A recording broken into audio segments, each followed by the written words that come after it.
I'm Ann Makovic, and this is The Minute. Today, voters in Oakland casting their ballots for their next mayor. The frontrunners in the special election are former Congresswoman Barbara Lee and former City Council member Lauren Taylor. Also on the ballot, a measure to raise the city's sales tax by a half-cent. A hotbed for homeless encampments in San Jose could soon be transformed into a $24 million park. Today, city leaders are voting on a plan to revitalize Columbus Park near Mineta Airport. This is video of that park being cleared of encampments last year after orders from the FAA. And tonight, the Warriors fighting for a spot in the NBA playoffs. They're going to host the Memphis Grizzlies at Chase Center for the play-in tourney. The winner moves on to face the Houston Rockets in the first round of the playoffs. Tip-off tonight at 7. I'm Ann Makovic with The Minutes.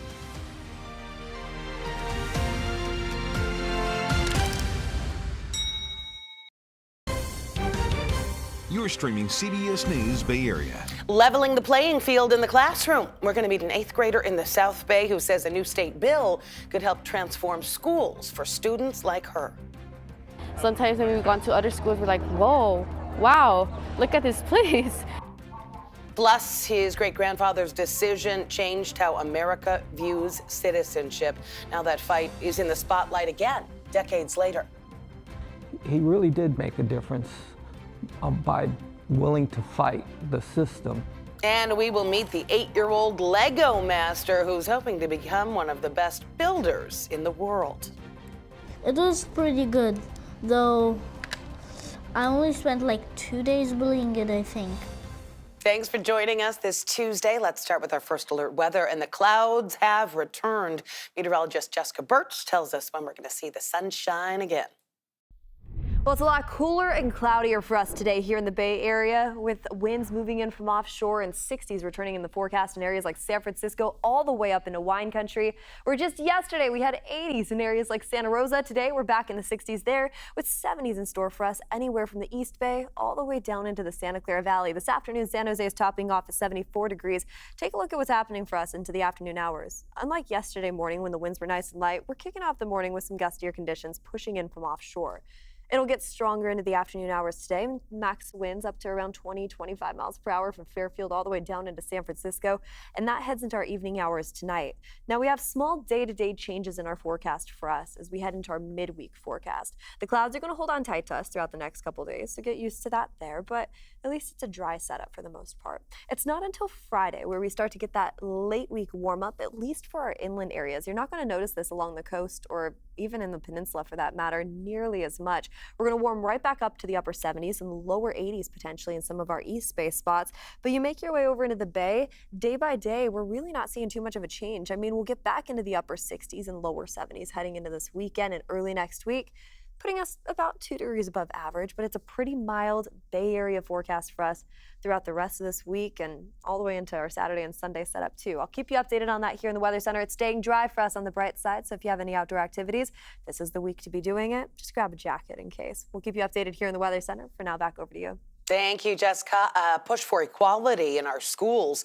A South Bay state senator is behind a bill that aims to level the playing field when it comes to school funding. For most of California's history, property taxes have been the primary source of income for public schools, and that means that schools in more affluent areas get way more money. Then, in 2013, the state began sending more money to schools with high-need students, like low-income English learners or foster kids. Nearly everyone agrees that that has helped, but there are still questions about these funding formulas. Len Ramirez dives into the new efforts to address it. Natalie Enriquez is an 8th grader at August Boger Middle School in East San Jose. And there's something she notices when she goes to other schools to play sports. Her peers in wealthier neighborhoods have nicer schools than she does. I don't hold grudges or anything, but I do notice that it is unfair. And like when as I said, I'm part of the track and field team. Sometimes when we've gone to other schools, we're like, whoa, wow, look at this place. It's different from where I am from.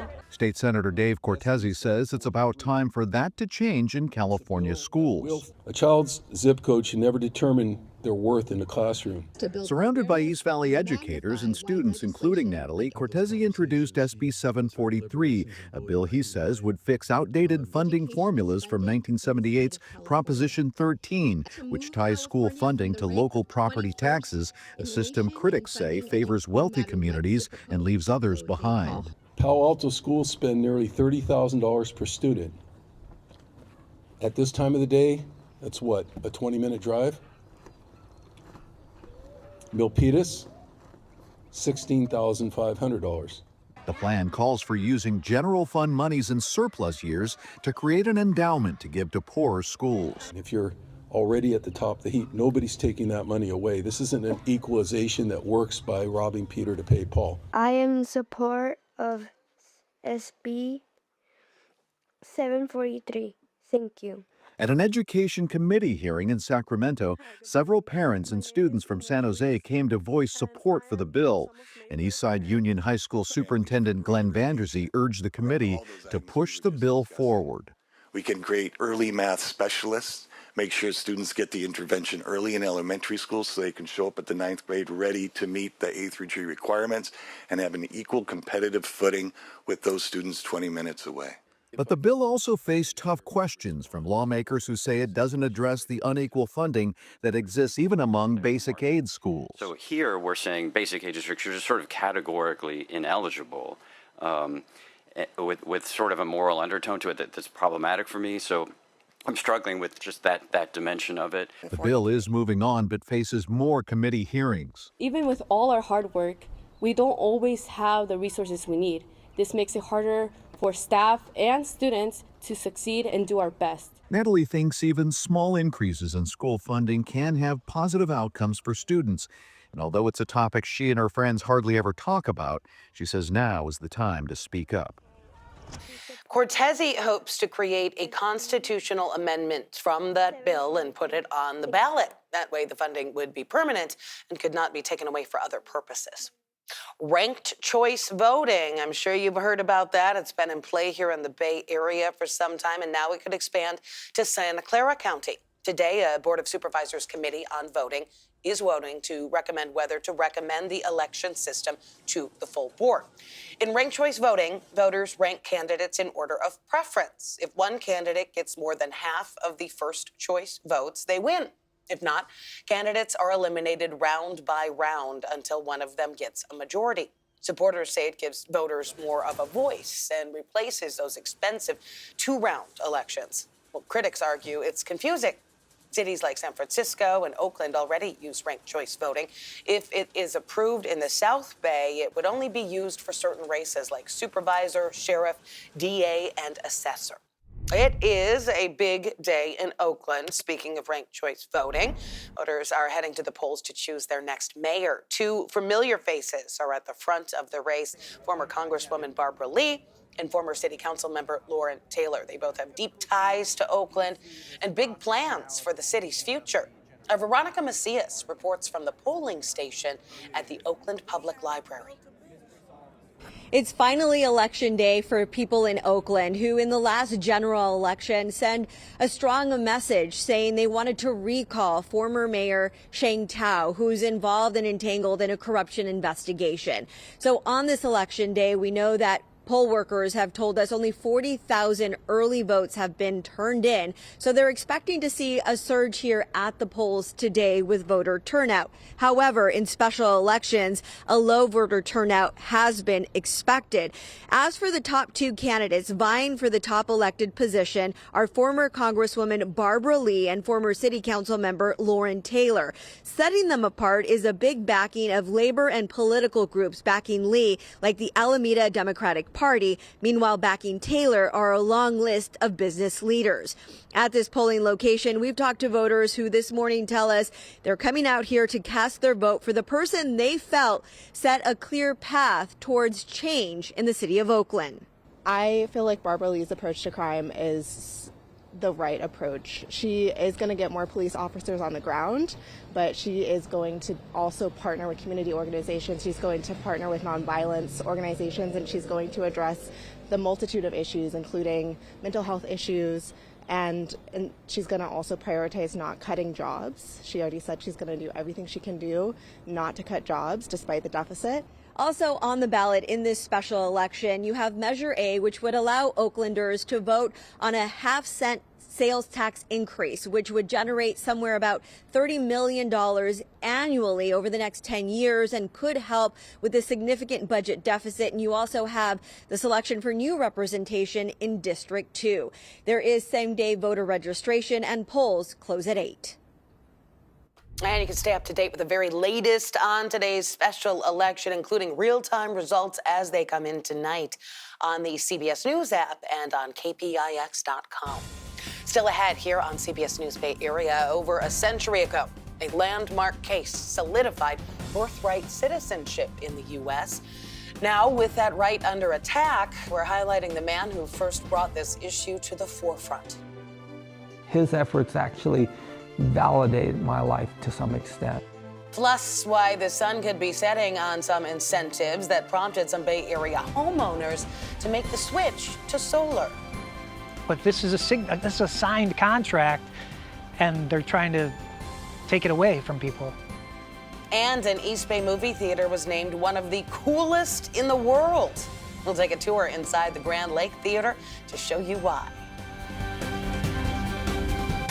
In the Bay Area, a new WNBA franchise is taking flight. Catch this first-in-a-lifetime inaugural season as the Golden State Valkyries play live on KPIX and Pix Plus.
It's a lot cooler and cloudier for us as we head into our afternoon hours today. You're noticing it a lot in our inland areas too. I mean, just yesterday we were holding on tight to 80s in the East Bay, the Santa Clara Valley, and throughout parts of wine country too. Today we're back in the 60s, and we're going to hold on tight to the 60s heading into our midweek forecast, experiencing a little bit of a warm up right around the corner once we head into this weekend, and that will continue into early next week, at least for our inland spots. Now you make your way over into the Bay, places closer to Oakland and San Francisco, we're going to see a little bit cooler weather further into next week. Many of President Trump's strict immigration policies are being challenged right now in court, and that includes his executive order to do away with birthright citizenship. It is a right established by the case of a man in San Francisco more than 100 years ago. Kevin Coe talked to his great-grandson, who is unexpectedly carrying on his family's legacy. Norman Wong had to wait until the 80s before he learned his family history was intertwined with American history. My place in the world has changed because I have a famous great-great-grandfather, and he really did make a difference by willing to fight the system. Norman Wong is the great-grandson of Wong Kim Ark, born in 1873 in San Francisco. He was denied re-entry after a visit to China, sued the U.S., arguing the 14th Amendment guaranteed his citizenship, and won. That fight still runs in Norman's bloodline more than a century later. His efforts actually validated my life to some extent. The 1898 Supreme Court decision set the precedent for birthright citizenship. This year, President Trump issued an executive order with the aim of putting an end to the practice as it stands. I signed an order that will end birthright citizenship for the children of illegal aliens. Because it wasn't meant for these children. The Trump administration argues the 14th Amendment has been interpreted incorrectly and far too broadly. It's a sentiment for Norman that doesn't sit well. We need to get America on the right track where people care for each other. If we're going to live as a people, we're going to die as one people. And it's up to us. Civil rights attorney Annie Lee is the managing director of policy at the CAA in Chinatown. Birthright citizenship is something we take for granted. It's been the law of the land for over 100 years, and everyone thought it was settled because it's very clear in the 14th Amendment. She says the executive order has no legal basis, but believes some damage has already been done. Even if it loses in the courts, what you have done is you have instilled fear in the community. You have signaled to, H-1B visa holders that you're not actually welcome here, even though you can work here right now. You shouldn't see a future for yourself here. Recently, San Francisco officials held a ceremony outside the apartment where Wong Kim Ark lived in Chinatown to commemorate his landmark Supreme Court case 127 years ago. Now, his 74-year-old great-grandson is unexpectedly picking up where he left off. I feel, I don't know, maybe his energy runs through me too, but I also feel the energy of all these people that support me to bring out what I say for the sake of this country and my posterity. Let's get it right. Well, President Trump's executive order has been blocked by 3 federal judges. The administration is now taking his case to the Supreme Court. For decades, homeowners in California were told to get solar. They were promised tax breaks and bill credits, all in the name of helping the power grid. But now those incentives could be going away. A first move came in December of 2022. The California Public Utilities Commission voted to cut the incentives homeowners could get from solar panels by 75%. But that only applies to people who bought in after April of 2023. Well, now the commission is going after longtime solar customers. Officials argue those credits have been too generous and they're driving up energy prices for everyone else. John Ramos spoke with a solar company owner in Dublin who says the state has no right to go back on the deal. In October, Governor Newsom issued an order directing the state to figure out ways to lower people's electric bills. The PUC has come up with a list of suggestions, and it has early adopters of solar power fighting mad.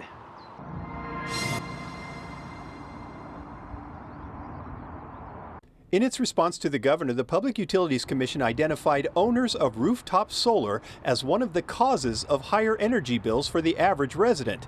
It said, quote, while the vast majority of industrial, commercial, and residential customers do not have solar panels, they will pay approximately $8.5 billion in 2024 for the 15% who do.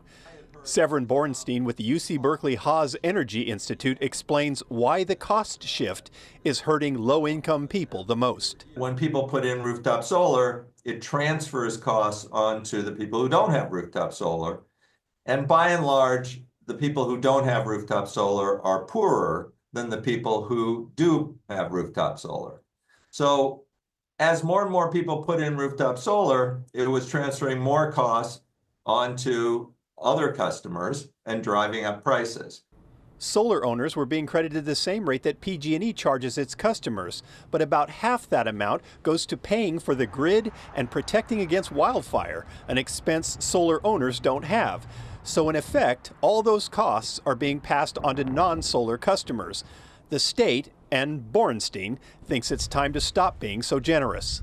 Customers who put it in before 2020 or so have clearly already paid back their systems. So I think that it's time to end this cost shift onto other customers once you have paid back your system and maybe a bit more. So the PUC is proposing some changes. Anyone who had a solar system in April of 2023 was guaranteed the more lucrative deal for a period of 20 years. The state is proposing that it be knocked down to 10 years. Bill Gergel isn't having it. 10 years ago, I became my first customer.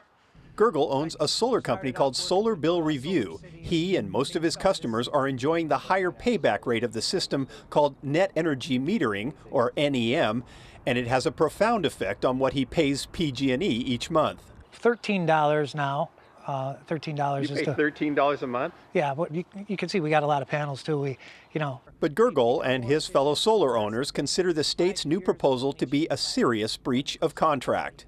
Everybody's asking when's the class action lawsuit that we all get in on, because we have it in writing from PG&E on a PG&E logoed document that says we're all grandfathered in for 20 years on the net energy metering. So this system here should have 10 more years. Under the plan, Gergel's system would immediately convert to the lower paying system. If I was sending energy into the grid right now, instead of 45 cents, I'd be getting 5 cents per kilowatt hour. There are other proposals that rankle the solar owners as well, including a monthly fee to pay for supporting the power grid and a plan to pay only the price of energy at the time the system was created, which would eliminate the huge increase in price that has occurred over the last few years. But Gergel says he bought solar when the state was promoting it, and he considers a deal to be a deal. Yeah, it's like you shake somebody's hand, you say, hey, we have an agreement, we're locked in, but this is a signed contract, and they're trying to take it away from people. These are simply suggestions the PUC is offering, and no decisions have been made. But as the governor looks for ways to quell the anger over rising energy bills, solar owners may find themselves in the crosshairs. The CPUC says that shifting the cost of the system to non-solar customers is adding more than 15% to the average residential customer's bill. Homeowners can still apply for a 30% federal tax credit when installing rooftop solar. Former President Biden extended that program for the next decade. President Trump, though, has made it a point to slash or eliminate clean energy programs. So far, he has left solar credit alone. Still ahead, movie theaters have certainly had a rough go of things lately, but one in the East Bay was just named one of the coolest in the entire world. We're going to take a tour of the Grand Lake Theater.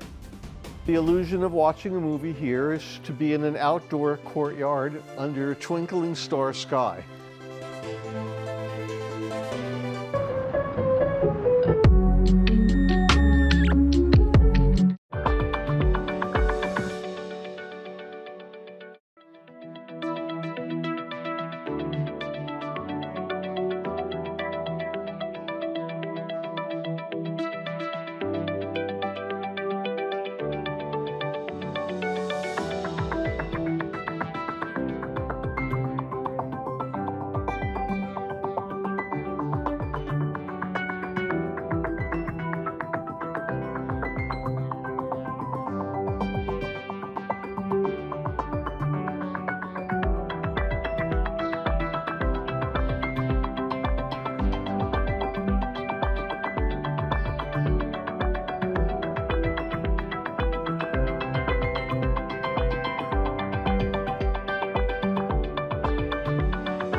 have wind gusts anywhere up to around 20 miles per hour heading into this afternoon in areas like San Francisco, stretched all the way up to Fairfield. This moves in from offshore. We're going to continue to watch that develop as we head into the evening hours tonight. Another thing to mention too, though, you take a look at our departure from normal, meaning where we should be for this time of year compared to where we're at. San Francisco is right on par as we head into this afternoon. We head a little bit more south into Southern California. They're a little bit cooler than where they should be for this time of year. But we head back into the Bay, and we're talking about San Francisco, Daly City, all the way across the Bay Bridge over into areas like Berkeley and Oakland. We're going to hold on tight to 60s, warm up just barely into this weekend's forecast by Friday, back into the 70s, and then we're averaging out back into the 60s heading into early next week. You know where that's not the case, though? Once we head into our inland areas, I'm talking about the East Bay and once again, wine country in the Santa Clara Valley. We're going to experience a late week warm up that gives us more sunshine into this weekend and early next week. And we're also going to hold on tight to a lot warmer weather compared to where we're at today. Mid 60s today, upper 60s into 70s by next week. I'll have more on that coming up in a bit. But for now, over to you. Thanks, Jess. The trade war between the U.S. and China is not going away anytime soon. And one unexpected industry is now caught in the middle. China said last week that it would reduce the number of U.S. films it imports. Industry experts say while it is a blow, the financial impact will probably be minimal. China already has a quota for importing foreign films, and box office returns from the country have declined over the past few years. The Chinese market used to be a go-to for boosting box office numbers, but domestic movies are starting to outpace Hollywood imports. One of China's biggest blockbusters right now has already earned more than $2 billion since its debut in January. That is the pipe organ that plays every weekend at the Grand Lake Theater in Oakland. A Variety magazine named the theater one of the coolest movie theaters in the world. The Grand Lake Theater was the only Bay Area theater that made the cut. Our Amanda Harry takes us on a tour.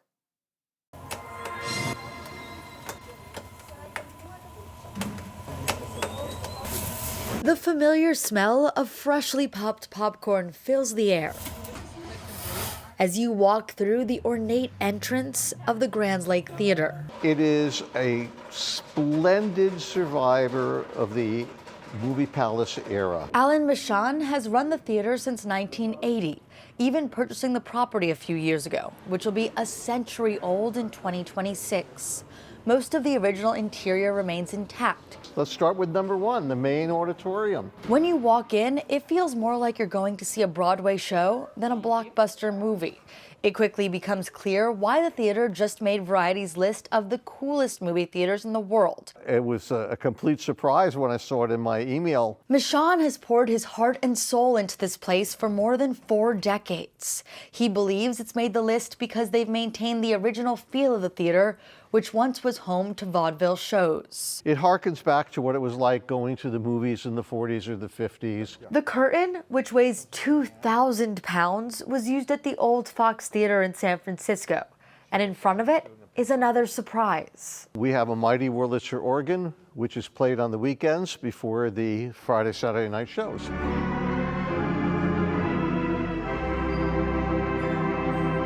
This video is an example of that. Over the Rainbow played as the auditorium filled with guests. We created this space in 1985 out of the storefronts, and we created 2 auditoriums, so Theater 3. This one has an Egyptian theme. So the illusion of watching a movie here is to be in an outdoor courtyard under a twinkling star sky. A feel people can't get anywhere else. Gerald Price has been attending showings here for decades. I'm born and raised in Oakland, so I'd say, 50 years. And he says if he can, he'll keep coming for another 50. Local businesses need all the support that they can get. Their popcorn is better than some of the other theaters. Price was seeing a film upstairs in the original theater's mezzanine, which has been converted into an independent theater. Michon admits there were some needed upgrades. This is actually one of the original seats from the theater. So in those days, it was not quite as comfortable. They've also continued to maintain the iconic Grand Lake Theater sign that illuminates the street below. We get a lot of compliments, and our customers are very loyal. A piece of living history on the corner of Lake Park and Grand Avenues. Very cool. While the Grand Lake Theater might be one of the coolest in the country, it nearly 100 years old, it is not the oldest in the town. That distinction goes to the Piedmont Theater that opened in 1917. Coming up in our next half hour here on CBS News Bay Area, more than 2 years after the deadly mushroom farm shootings in Half Moon Bay, a farm worker and his family still waiting for promised permanent housing. Now the community is stepping up to help him and others through months of delays. Hopefully soon these families will be in their forever home. Plus, she has dedicated her life to serving parks and people. Well, San Francisco is recognizing a park ranger for helping some of the city's most vulnerable populations.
I'm Ann Makovic, and this is The Minute. Today, voters in Oakland are casting their ballots for their next mayor. The frontrunners in the special election are former Congresswoman Barbara Lee and former City Council member Lauren Taylor. Also on the ballot, a measure to raise the city's sales tax by a half a cent.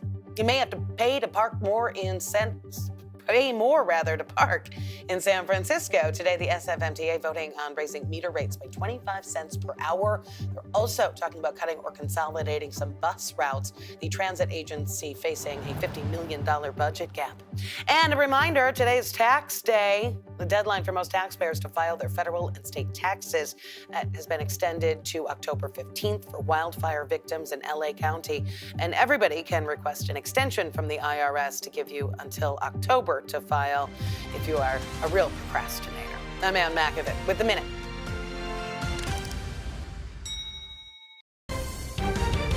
You're streaming CBS News Bay Area. Well, it's a lot cooler and cloudier for us today here in the Bay Area, with winds moving in from offshore and 60s returning in the forecast in areas like San Francisco all the way up into wine country, where just yesterday we had 80s in areas like Santa Rosa. Today we're back in the 60s there, with 70s in store for us anywhere from the East Bay all the way down into the Santa Clara Valley. This afternoon, San Jose is topping off at 74 degrees. Take a look at what's happening for us into the afternoon hours. Unlike yesterday morning when the winds were nice and light, we're kicking off the morning with some gustier conditions pushing in from offshore. It'll get stronger into the afternoon hours today. Max winds up to around 20-25 miles per hour from Fairfield all the way down into San Francisco, and that heads into our evening hours tonight.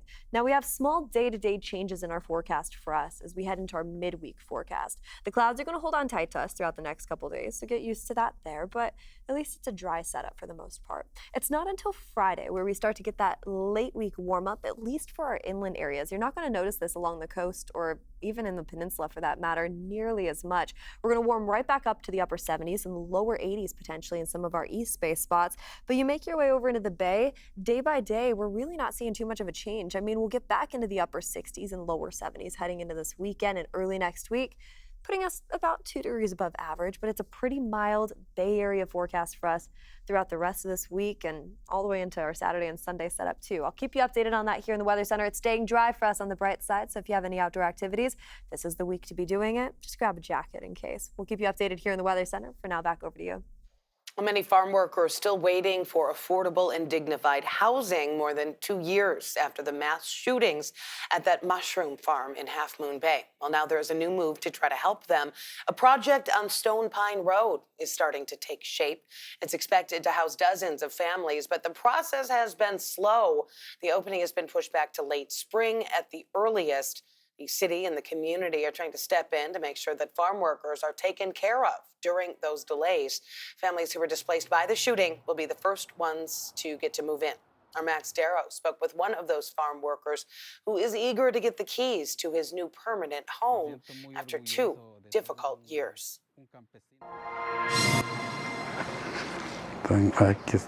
As he flips through this photo album, it's apparent that Vicente is a proud father who wants the best for his family. He says he takes a lot of pride in his job as a farm worker in Half Moon Bay, someone who helps put food, like mushrooms, on tables for people throughout the Bay Area and beyond.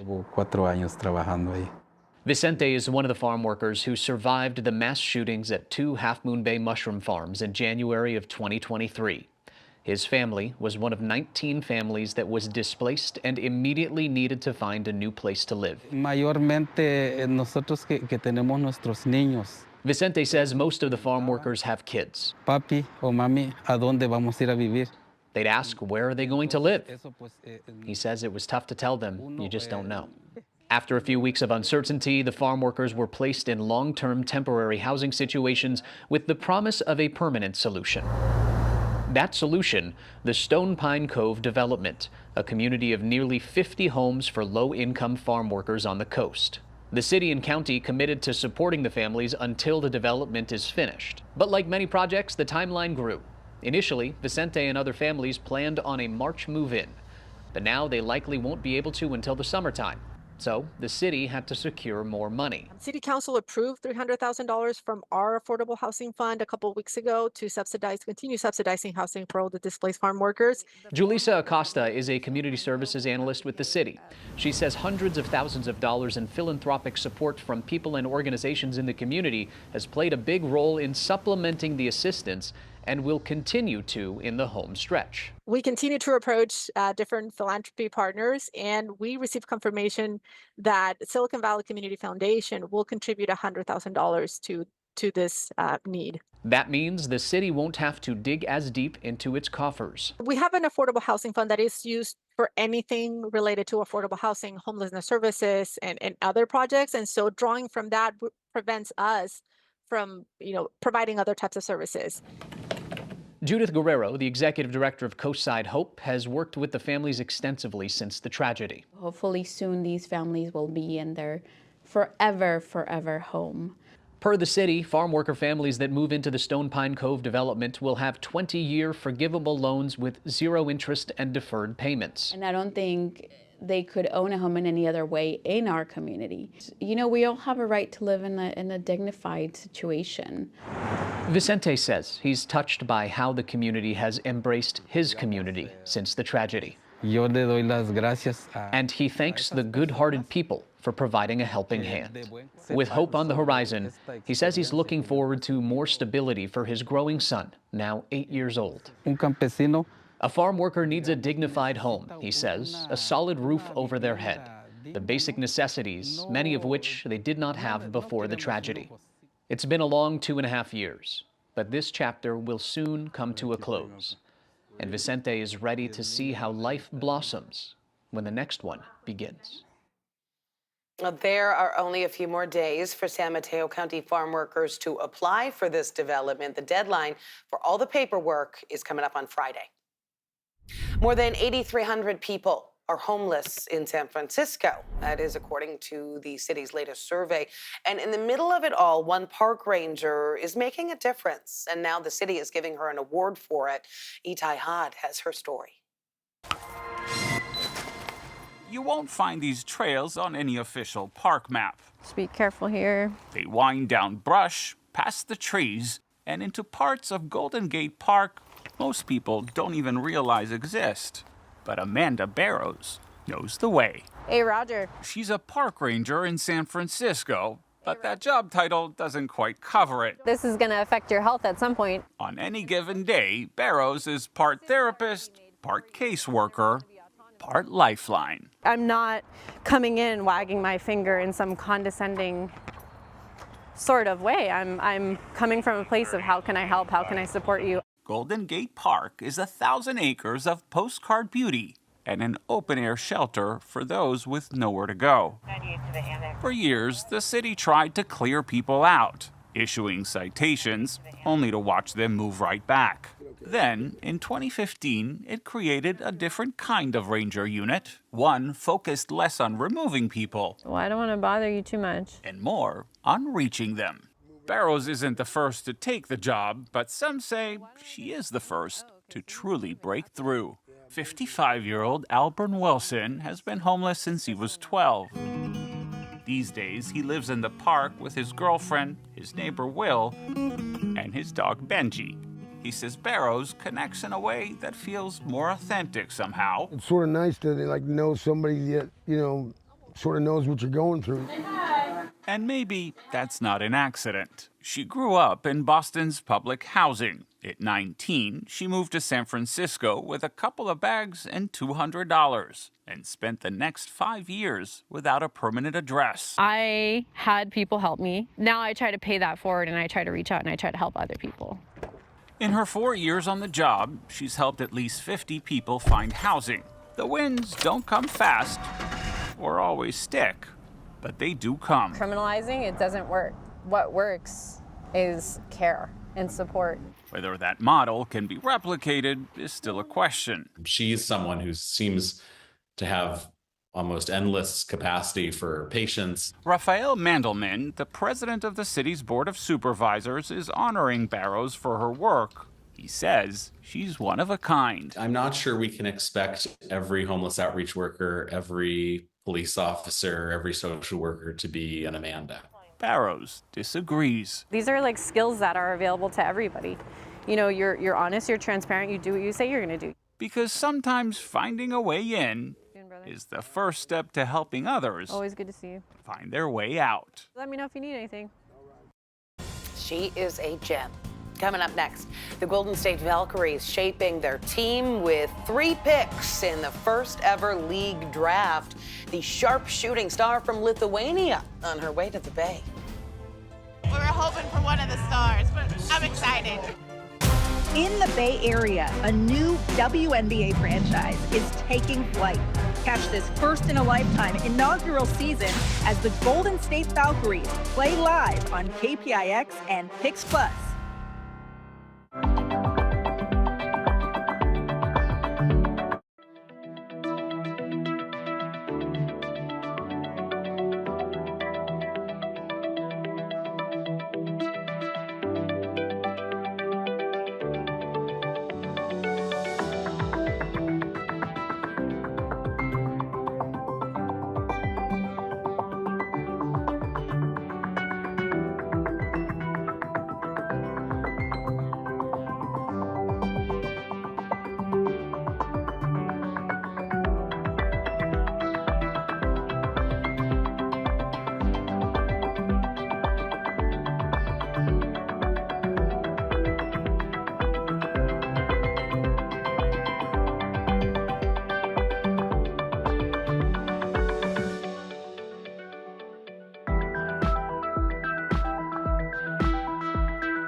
Well, it's a lot cooler and cloudier for us as we head into our afternoon hours today. You're noticing it a lot in our inland areas too. I mean, just yesterday we were holding on tight to 80s in the East Bay, the Santa Clara Valley, and throughout parts of wine country too. Today we're back in the 60s and we're going to hold on tight to the 60s heading into our midweek forecast, experiencing a little bit of a warm up right around the corner once we head into this weekend, and that will continue into early next week, at least for our inland spots. Now you make your way over into the Bay, places closer to Oakland and San Francisco. We're going to see a little bit cooler weather into next week. The Golden State Valkyries are adding 3 new players after their first ever league draft, including one of the top international prospects. Yusei Uchedi was the first draft pick yesterday afternoon for the Bay Area's first WNBA team. 19-year-old guard from Lithuania, she started playing professionally when she was only 14. Valkyries also selected Maryland guard Cheyenne Sellers and guard Caitlin Chen. Bay Area basketball fans buzzing over the newest team in the WNBA. Our Kelsey Thorne caught up with fans watching history in the making. The Golden State Valkyries select Yusei Uchedi from Lithuania. Let's go! This was the moment Lana Rice, alongside fellow Valkyries diehards, learned who would be Golden State's first ever draft pick. It wasn't what we predicted, right? And we never know what's going to happen in the back end, right? So welcome to San Francisco, pick number 5, and let's see how it ends. Yusei Uchedi, a 6-foot guard from Lithuania, may not have the biggest name recognition among the players coming into the league this year, but many fans told us they're still hopeful she, along with the team's other 2 draft picks, will make their mark. I mean, hearing them talk about it, I see that they're saving their money. We're excited for any team, but we're hoping for one of the stars, but I'm excited. In addition to Uchedi, the Valkyries drafted Cheyenne Sellers of Maryland and Caitlin Chen of UConn. Fans taking in the draft from the Valkyries watch party at Thrive City told us they're excited to finally see the team together and ready for action. I mean, they've drafted a lot of players with a lot of international experience. Like, they have been a very experienced team, even though they're a brand new team.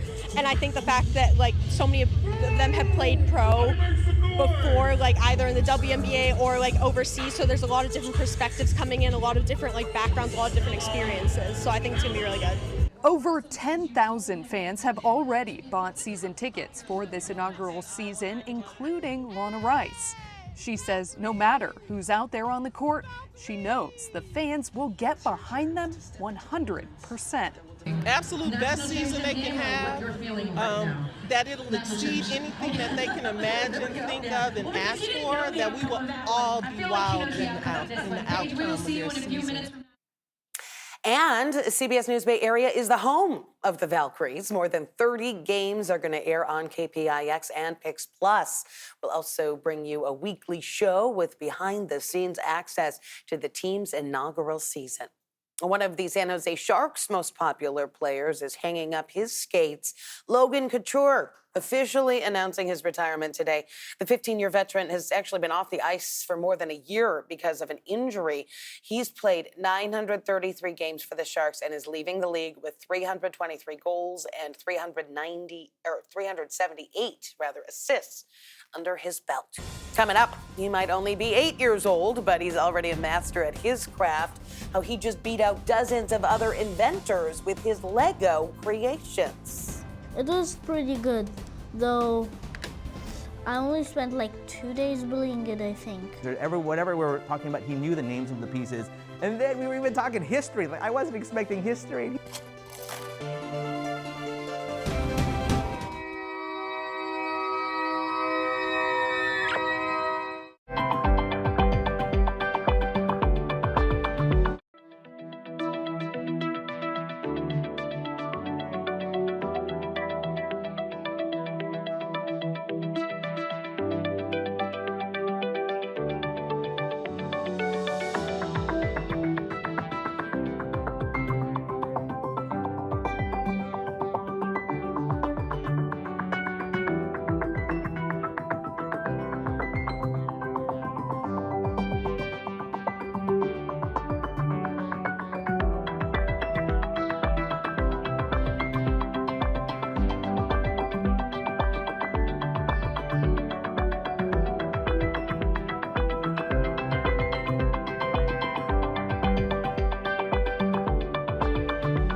We have wind gusts anywhere up to around 20 miles per hour heading into this afternoon in areas like San Francisco, stretched all the way up to Fairfield. This moves in from offshore. We're going to continue to watch that develop as we head into the evening hours tonight. Another thing to mention, too, though, you take a look at our departure from normal, meaning where we should be for this time of year compared to where we're at. San Francisco is right on par as we head into this afternoon. We head a little bit more south into Southern California. They're a little bit cooler than where they should be for this time of year.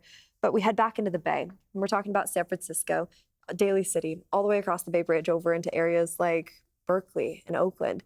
We're going to hold on tight to 60s, warm up just barely into this weekend's forecast by Friday, back into the 70s, and then we're averaging out back into the 60s heading into early next week. You know where that's not the case, though? And once we head into our inland areas, I'm talking about the East Bay and once again, wine country in the Santa Clara Valley. We're going to experience a late week warm up that gives us more sunshine into this weekend and early next week. And we're also going to hold on tight to a lot warmer weather compared to where we're at today. Mid 60s today, upper 60s into 70s by next week. I'll have more on that coming up in a bit. But for now, over to you.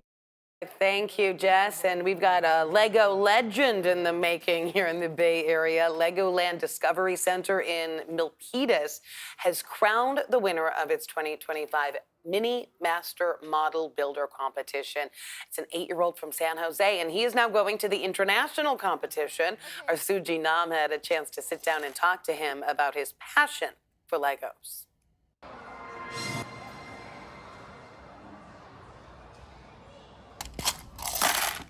It all began when Samuel Noodleman was about 2 years old, building his very first Lego.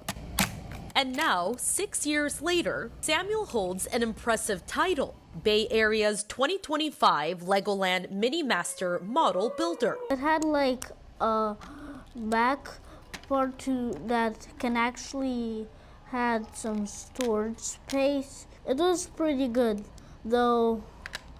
I only spent like 2 days building it, I think. He submitted his Lego truck with some cool moving parts to the contest this year, competing against about 60 other young Bay Area inventors. He won first place. He would talk about the names of the pieces. He was talking about the different sizes, 2x2s, technical, talk about plates or axles or bushings or whatever we were talking about. He knew the names of the pieces. And then we were even talking history. I wasn't expecting history. Lester Mandaros, the master model builder at Legoland Discovery Center Bay Area, was one of the judges and was happy to present Samuel with his trophy, also made of Legos. It's kind of like the Super Bowl. Instead of being dumped with Gatorade, you get dumped with Lego. Samuel's journey isn't over just yet. He, along with other winners of the same contest with Legoland Discovery Centers across the world, will now compete for the first ever title of Global Mini Master Model Builder. That's race. Okay. And Lester is mentoring him every step of the way, sparking even greater creativity in the next generation of innovators. It's really intuitive when you're putting things together. So, you don't have to really think too hard to how to put things together. There is a little bit of engineering, but your ideas can come in really quickly. There's so many colors, there's so many pieces. I think there should be another one of these. Samuel has about 2 months to finalize and submit his Lego creation for the global contest, but his passion for Legos is only just beginning. When he grows up, he wants to be a master model builder. A Lego professional one day. It's not just a dream. He is determined to cross that finish line. The deadline for the global contest is coming up in June. We'll be following his journey. Thanks for streaming CBS News Bay Area. I'm Ann Makovic. We're going to be right back with your First Alert forecast and another look at your top stories.